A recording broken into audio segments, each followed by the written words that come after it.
역대하 10장 말씀 오늘 같이 잠시 묵상합니다. 그렇게 영광스럽고 찬란하고 명성이 자자했던 다윗과 솔로몬의 나라가 이제 80년 만에 이렇게 갑작스럽게 비극의 날을 맞이합니다. 나라가 두동강 났어요. 예. 너무나 안타까운 역사지요. 이때가 931년 BC로 추정을 하는데 이 나라 이렇게 갈라진 나라는 결국에는 하나가 다시 되지 못하지요. 역대기에서 계속해서 온 이스라엘을 계속 강조하지만 그들은 결국에는 이렇게 분열된 채로 이제 북이스라엘이 망하게 되고 또 남이스라엘도 남유다도 망하게 되는 것을 역사에 기록하고 있습니다. 오늘 본문 말씀이 어떻게 그 나라가 그렇게 두동강이 났는지를 설명하지요. 분열됐는지. 겉으로 보기에는 일단은 르호보암이 참 선택을 잘못한 것, 결정을 잘못한 것으로 이렇게 기록이 되어 있습니다. 결국에 그 안에 갈등의 문제의 가장 핵심에 있어서는 그 아버지 솔로몬 왕이 결국에는 백성들에게 너무 무거운 멍에를 지웠었고, 즉 세금을 얘기하는 것이죠. 그리고 고역을 시켰다. 그 강제 노동을 시켰다. 그러니까 멍에와 고역이었습니다. 참 하나님의 나라의 대표자로서 솔로몬이 참 선정을 베푼 줄 알았는데, 그가 떠난 자리 다음에 보니까 이렇게 부르짖는 백성들이 있었습니다. 그의 그 밝은 그런 면 뒤에는 어두운 부분이 이렇게 깔려 있었던 것이죠. 사실은 이것이 이제 솔로몬의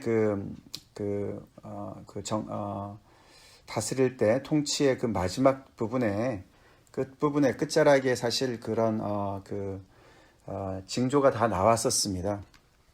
역대기에서는 그런 이야기를 피했지만은 열왕기 상에 보면은 그 권력 누수 현상이 벌써 일어나고 있었어요. 그래서 오늘 여로보암 이야기가 거기도 나오는데 그 앞에 한 2명이 반란을 일으켰고, 이제 여로보암이 굉장히 솔로몬이 총애했던 사람이었습니다. 우리가 열왕기 상에 보면은 그 아버지 느밧도 이제 솔로몬의 신하였고, 여로보암을 봤을 때 너무나 이제 그런 큰 용사고 일도 너무 잘하고 그래서 총애를 했는데, 이 여로보암한테 이 아비새, 오늘도 여기 나오죠. 아히야의 그 선지자가 그렇게 그에게 미리 얘기를 했습니다. 새 옷을 12동강으로 찢어가지고, 그죠? 그 중에 10개를 주면서 하나님께서 이렇게 너에게 열 지파를 줄 것이다. 그리고 솔로몬에게는 2지파만 줄 것이다 라고 이야기를 했습니다. 그런 이야기를 솔로몬이 듣고서 반성하기는커녕 회개하기는커녕 오히려 이제 여로보암을 죽이려고 그러니까 그가 애굽으로 이제 정치망명을 떠났던 것이죠. 이제 그런 이야기를 르호보암도 알았겠죠, 그죠? 다 봤을 겁니다. 이 사람이 르호보암이 그 아들 솔로몬의 아들 르호보암이 등극할 때는 뒤에 보면은 41살이었어요. 41살. 이게 뭐 오늘도 이렇게 함께 자라난 젊은 신하들, 그러니까 뭐 20대가 아니에요. 40살 정도 되는 사람들이죠. 그러니까 뭐 다 볼 거 다 보고 알 거 다 아는 것이죠. 솔로몬 왕의 그 어떤 그 강력한 그런 통치가 정말 너무너무 강력했기 때문에 주변의 사람들이 힘들지만 그냥 꾸역꾸역 참고 있는 걸 보았고, 그것을 이렇게 어떻게든지 좀 가라앉혀 보려고 이렇게 무마해 보려고 계속 꾸역꾸역 힘을 썼지만서도 여기저기서 튀어나오는 것을 보고 있었어요. 그 중에 대표적인 사람이 여로보암이었습니다. 근데 이제 이 아버지가 돌아가셨다는 이야기를, 이제 솔로몬이 죽었다는 얘기를 듣고 이제 사람들을 보내서 사람들이 여로보암을 데리고 온 거 아닙니까? 그래서 이제 이 르호보암이 이제 왕으로 이제 추대를 받아야 되는데 어떻게 해야 되나 고민이 굉장히 많았겠죠. 백성들이 옛날 같지 않고, 이 다윗 왕조를 대하는 마음이 옛날 같지 않고 하나 되지 않은 것 같고, 그래서 고민이 됐기 때문에 사실 오늘 장소를 세겜으로 정한 것이에요. 다들 예루살렘으로 오라 그러면 될 텐데, 그죠? 다윗의 성으로 오라 그러면 될 텐데, 이 세겜이 사실 북쪽 지파들의 어떤 그런 활동 중심지였습니다. 그렇기 때문에 어떻게 보면은 정책적으로, 전략적으로 이 르호보암이 그런 걸 간파하고 이 북쪽 이스라엘의 아직 나라 갈라지지 않았지만 북쪽에 있는 지파들의 중심지인 세겜으로 올라갔던 것이죠. 직접 올라가서 그래 우리 같이 한번 얘기해 보자. 참 좋았어요.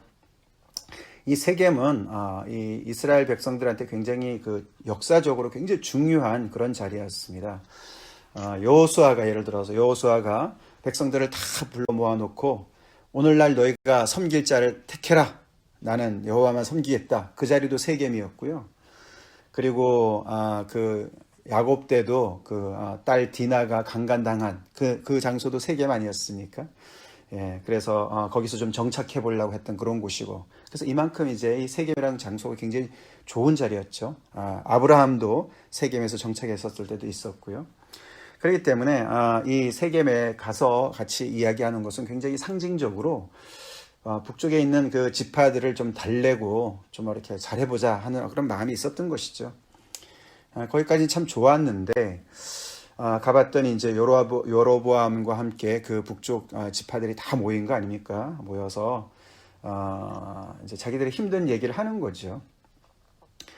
결국에는 지금까지 너무 힘들었는데 그걸 좀 가볍게 해주면 우리가 섬기겠다. 좀 하나님께서 이 왕국을 세운 것을 우리가 알기 때문에 우리가 왕을 섬기겠습니다.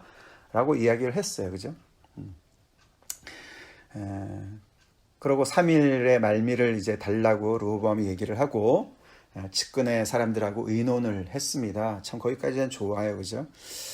근데 다 잘 아시는 내용이지만 이제 원로들, 아버지 때에 같이 일했던 어르신들, 장로들, 원로들과 의논을 했는데 그들은 백성들의 말을 들어주세요. 그래서 그들에게 후대하시고 그들을 기쁘게 하고 선한 말로 그들을 대해주면은 그들이 영원히 왕의 종이 될 것입니다. 백성으로서 다시 한번 마음을 다잡고 같이 하나님의 이 단일 왕조를 잘 섬길 겁니다. 라고 이야기를 했습니다. 근데 그는 그것을 버렸다 그랬어요. 그죠? 가르치는 것을 버리고 다른 그룹으로 이제 그룹을 컨설팅 합니다. 함께 자라난 젊은 사람들하고 신하들과 의논을 했다. 이들이 과연 누굴까 잘 모른다 그래요. 아마도 자기의 어떤 그런 그 배다른 형제들일 수도 있고요. 다른 왕자들일 수도 있고 말이죠. 하여튼 신증 신흥 세력들입니다. 그죠? 어떻게 보면 이 장로들과 어떤 그런 젊은 신하들과 어떤 그런 양쪽의 그런 정치 집단이었는지 모르겠습니다. 근데 놀랍게도 이 젊은 신하들은 완전히 다른 이야기를 했습니다. 한마디로 저들이 배불러서 그러니까 더 강력하게 다스려야 된다. 뭐 이렇게 얘기한 거죠. 아버지 새끼손가락, 내 새끼손가락이 아버지 허리보다 더 굵다. 그래서 너네가 아버지 밑에서 그렇게 조용히 있더니 나를 우습게 보느냐. 여기서 우습게 보이면 끝장입니다. 뭐 이런 거죠. 그죠? 그래서 더 강하게 나가야 된다. 결국은 그래서 아버지는 가죽 채찍으로 너희를 다스렸지만 나는 전갈 채찍으로 다스릴 것이다. 그렇게 이야기를 하라고 합니다. 결국 르호보암은 참 안 됐어요. 그죠? 자기가 듣고 싶은 말을 들은 것 같습니다. 보통 우리가 알기로는 원로들 그러면은 좀 더 보수 세력이고 말이죠. 그렇죠? 젊은 신하들 그러면 좀 더 신흥 세력 아닙니까? 그죠? 보수, 진보, 뭐 한국도 난리고 미국도 난리 아닙니까? 그죠? 그래서 지금 미국이 진짜로 뭐 빨간색, 파란색으로 지금 그냥 나라가 분열되어 가지고 민주당, 공화당. 그래서 젊은 신하들이 오히려 좀 더 깨어 있어서 반대적인 어떤 그런 이야기를 할 것 같고, 원로들은 정말 끝까지 그 어떤 그 솔로몬이 폈던 어떤 그런 정치를 옹호하고 그렇게 계속 할 것 같은데 아닙니다. 그죠? 아닙니다. 원로들이 훨씬 더 지혜롭습니다. 지혜롭습니다. 네, 그래요. 그래서 결국에는 스토리가 그 잘못된 그런 선택을 하고 그 결정을 그대로 밀고 나감으로 말미암아 이 르호보암이 포악한 말로 대답을 했습니다. 그래서 이 온 이스라엘들이 자기들의 말을 듣지 않는 것을 보고 대답해서 뭐라고 대답을 합니까? 16절에 우리가 다윗과 무슨 관계가 있느냐? 이새의 아들에게서 받을 유산이 없도다 라고 이야기를 하면서 갈라섭니다. 사실 이 이야기는 열왕기상 11장 33절에 아닙니다. 그 어디입니까? 역대상 12장 18절에 그들이 다윗에게 마음을 모아줬을 때랑 굉장히 반대적인 이야기를 합니다. 정말 다윗과 우리가 하나다. 그리고 이새의 아들과 우리가 한 마음을 끝까지 충성을 다하겠다. 그렇게 해서 한 마음으로 모아줬던 얘기랑 완전히 반대되는 이야기를 합니다.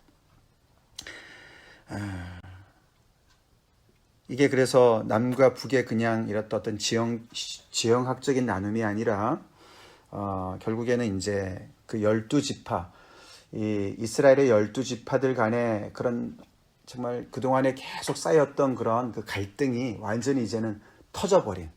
그래서 그동안에 계속 그렇지 않겠습니까? 12지파 입장, 다른 12지파 입장에서 볼 때는 아니 뭐 다윗만 왜 유다지파만 뭐 잘났냐? 뭐 12지파가 다 있는데 돌아가면서 왕해야 되는 거 아니냐? 뭐 이런 생각도 할 수 있고 말이죠. 하나님이 선택하셨으니까 그냥 순종은 하는데 이 정말 그 위에서 잘하면 좋겠는데 이렇게 군림하니까 여기서 드디어 이제 그들이 폭발합니다. 그래서 우리는 다윗과 상관없다. 이 왕조와 상관없다. 우리가 받을 유산이 뭐가 있느냐? 그러고는 이스라엘아 각각 너희 장막으로 돌아가라. 여기 이스라엘이라는 말은 이제 앞으로 북쪽 지파들을 표현하는 그런 표현으로 남습니다. 온 이스라엘, 그 전까지는 이스라엘이 하나였는데 이제 이 순간부터는 이스라엘 그러면 이제 북쪽 10지파를 얘기하는 것으로 안타깝게 그렇게 되죠. 그러고 결국에는 르호보암이 다시 하도람을 보내서 어떤 그런 화해 제스처를 취했지만 그들은 그를 돌로 쳐 죽이고 결국은 이제 완전히 이제 갈라서는 그렇게 나라가 되었습니다. 그것이 이제 어떻게 보면 이제 표면적이고 심층적인 문제지만 오늘 본문에서는 그것을 이제 그 신앙적으로 영적으로 해석을 하는데 그 해석이 뭡니까? 15절에 보시면은 왕이 이같이 백성의 말을 듣지 아니하였으니 이 일은 하나님께로 말미암아 난 것이라. 여호와께서 전에 실로 사람 아히야로 하여금 느밧의 아들 여로보암에게 이르신 말씀을 응하게 하심이더라. 이렇게 얘기합니다. 그래서 겉으로 이렇게 모든 것들이 자기들끼리 그렇게 정말 그 이익의 충돌로 인해서 이런 일들이 벌어졌지만 결국 이 모든 배후에서는 하나님의 역사가 있었다. 아히람을 통해서 하나님께서 이미 이 솔로몬의 이 통치를 하나님께서 심판하신 것이죠. 심판하셔서 우리가 특별히 이제 열왕기상 11장에 보시면은 거기 자세하게 나옵니다. 사실 오늘 이 본문에서만 읽으면은 역대기를 읽은 사람들, 역대기만 읽는 사람들은 이해가 안 돼요. 갑자기 여로보암이 등장을 하는데 솔로몬 왕 때문에 너무 힘들었다 막 이런 말이 나오고 앞에 하나도 그런 얘기가 나오지 않았지 않습니까? 부정적인 말들이. 그리고 조금 전에 읽었던 그런 뭐 선지자 아히야한테도 무슨 얘기한 것을 이뤘다 이런 말이 하나도 나오지 않으니까 좀 당황스럽죠. 근데 어제도 말씀을 드렸지만 이 역대기 기자는 다른 역사서들이 있으니까 그런 것들을 너네가 참고해라 알지 않느냐 그러면서 밝은 면만 이야기를 했기 때문에 안다고 생각한 것 같습니다. 그죠? 저도 몇 번 그동안에 언급을 했기 때문에 여러분도 아실 것 같은데 근데 여기 보시면은 그 이유를요 이렇게 얘기합니다. 이들이 하나님께서 말씀하셔요. 이는 그들이 솔로몬의 그 통치를 얘기하는 거예요. 그들이 나를 버리고 시돈 사람의 여신 아스다롯과 모압의 신 그모스와 암몬 자손의 신 밀곰을 경배하며 그의 아버지 다윗의 행함같이 아니하여 내 길로 행하지 아니하여 하며 나 보기에 정직한 일과 내 법도와 내 율례를 행하지 아니함이니라. 결국은 그들이 우상 숭배를 했고 하나님의 율법을 버렸기 때문에 하나님께서 이렇게 10개의 조각을 나눠서 10지파를 찢어져서 너한테 주는 거야. 너가 말씀대로 잘하면 너도 경고케 하실 거야. 그 뒤에 나옵니다. 그리고 이렇게 얘기합니다. 39절에 보시면은 내가 이로 말미암아 다윗의 자손을 괴롭게 할 것이나 영원히 하지는 아니하리라 하셨느니라. 이 이야기를 다 이제 아히야가 여로보암에게 했어요. 결국 이 문제는 굉장히 심각한 문제였습니다. 그렇죠? 그 이야기를 이 역대기 기자는 침묵했습니다. 근데 사실 그런 배경이 있었던 것이에요. 솔로몬이 그냥 어떤 폭정만 한 것이 아니고 결국은 이제 하나님 앞에서도 굉장한 어떤 실책을, 잘못을 범했던 것이, 이런 정말 우상을 섬기는 그런 사람이 되었던 것이죠. 그래서 결국 이렇게 갈라진 것은 하나님의 뜻이었다. 그리고 정말 다윗의 자손을 괴롭게 그들을 징벌하시는 것으로 기록을 하고 있습니다. 자, 이런 내용을 우리가 보면서 참 안타까운 일이지만 이 르호보암이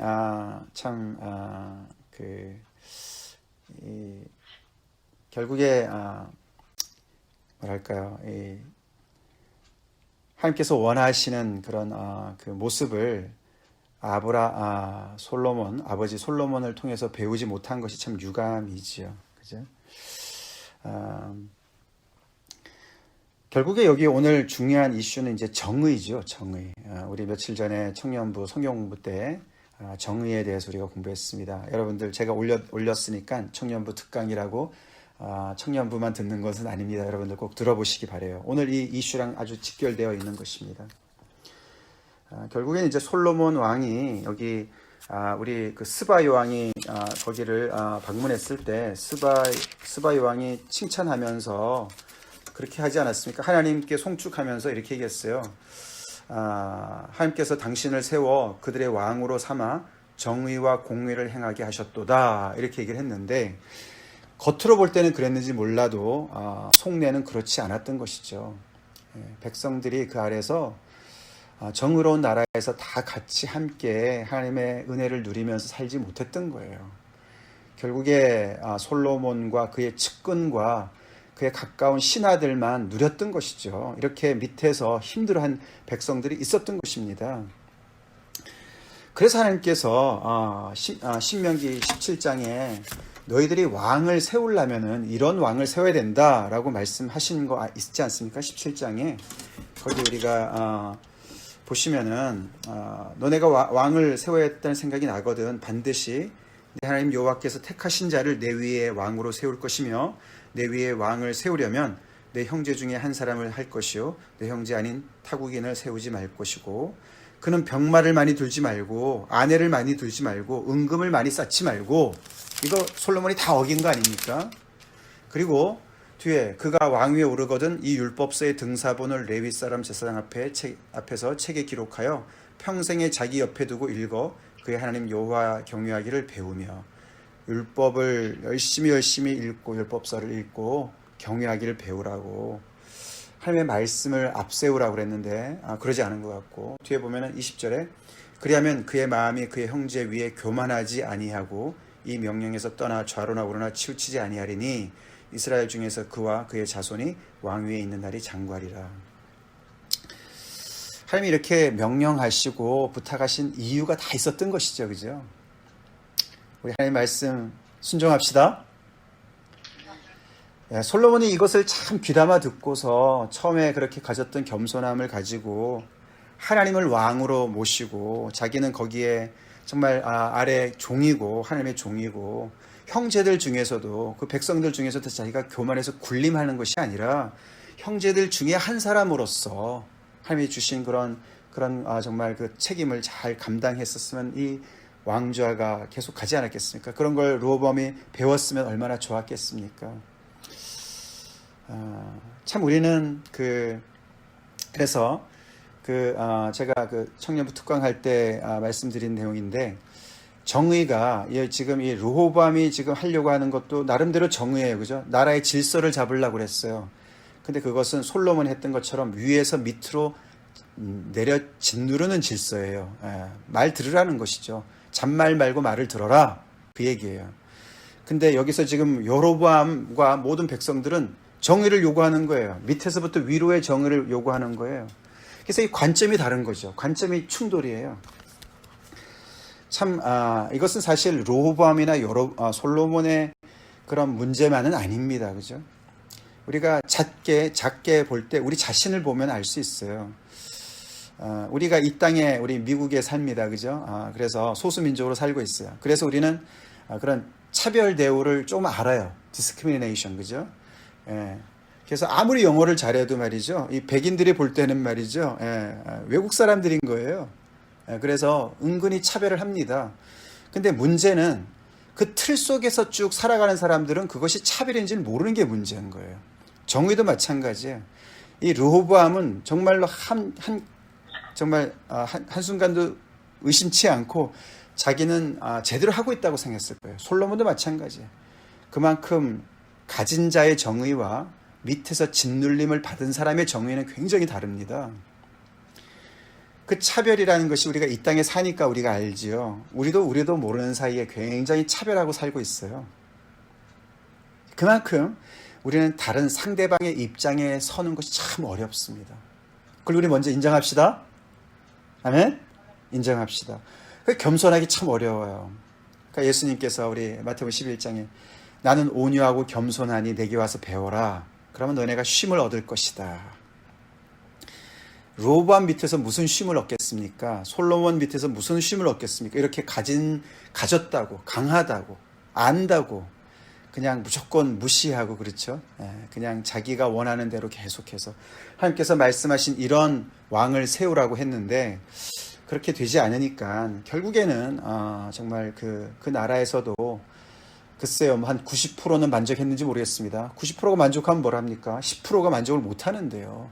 그 10%가 희생당하면서 90%를 먹여 살리면은 그게 무슨 나라입니까? 그죠? 하나님의 나라는 그렇지 않죠? 그러니까 그런 어떤 불합리를 가지고 있으니까, 불의를 가지고 있으니까 이 나라가 이렇게 다윗과 솔로몬 왕조만 합치면 80년 아닙니까? 80년 안에 이렇게 두동강이 나는 것이죠. 근데 하나님의 나라는 영원하다 그랬어요. 그죠? 왜요? 하나님의 보좌의 기초가 의와 공평이기 때문에 그렇습니다. 아멘이시죠? 정의로우신 하나님이세요. 그래서 그 백성들한테도 그 의와 공의를 정말 그렇게 원하시는 거예요. 정의와 공의를 그렇게 정말 원하시는 것이죠. 이스라엘 백성들한테도 그런 정말 극상품 포도나무에서 그 포도 열매를 따고 싶은 그 열매가 바로 의와 그런 정의와 공의였지 않습니까? 그것을 위해서는 우리는 끊임없이 우리는 상대방의 입장에 서는 훈련을 해야 됩니다. 우리가 당해본 것도 있잖아요. 그죠? 그렇기 때문에 우리는 나로 말미암아 힘들어하는 사람들이 주변에 있지 않나를 살피려면 우리는 정말로 겸손해야 돼요. 정말로 내가 그 사람의 입장에 들어가 보는 그런 정말 노력이 필요합니다. 그러기 위해서는 우리는 이런 오늘 본문의 원로들 같은 이런 지혜로운 사람들의 말에 귀를 기울일 줄 알아야 돼요. 내가 듣고 싶은 사람들의 말을 듣는 것이 아니라 정말 내가 당장은 정말 힘들어도 나와 좀 의견이 다른 사람들의 이야기를 계속 꾸준히 들으려고 하는 그런 훈련이 꼭 필요합니다. 아멘? 무엇보다도 정말 우리 왕 되시는 하나님 예수 그리스도, 우리의 통치자 되신 예수 그리스도가 그렇게 정말 대단하신 분이신데 그 밑에 안식이 있다는 게 놀랍지 않습니까? 정말 그분이 왜 그런가요? 겸손해서 그러신 것이. 겸손하시기 때문에 자신을 제한하시고 우리 상대방에 룸을 주는 것이죠. 억압으로 우격다짐으로 하지 않는 것이죠. 우리 그런 주님의 겸손함을 본받읍시다. 다 같이 기도하겠습니다. 하나님 감사합니다. 오늘 이스라엘의 나라의 역사로는 참 비극의 날입니다. 르호보암으로 인해서 또 그 더 깊은 아버지 그 나라의 문제로 인해서 불의로 인해서 나라가 두동강 났습니다. 아버지 현재 우리 한국도 두동강이 나 있고 미국도 지금 아버지 빨간주 파란주 아버지 민주당 공화당 이렇게 아버지 정말 극단으로 치우쳐서 아버지 분열 두동강의 바로 앞에 있습니다. 주님 불쌍히 여주시옵시고 아버지 영원한 하나님의 나라의 백성들답게 아버지 저희 정말 겸손한 저희들 되게 도와주시고 하나님께서 원하시는 그런 아버지 온전한 정의로운 사람들 되게 하여 주시고 또 이 나라가 되게 하여 주시옵기를 간절히 소원합니다. 예수님 이름 받들어 기도 올려옵나이다. 아멘.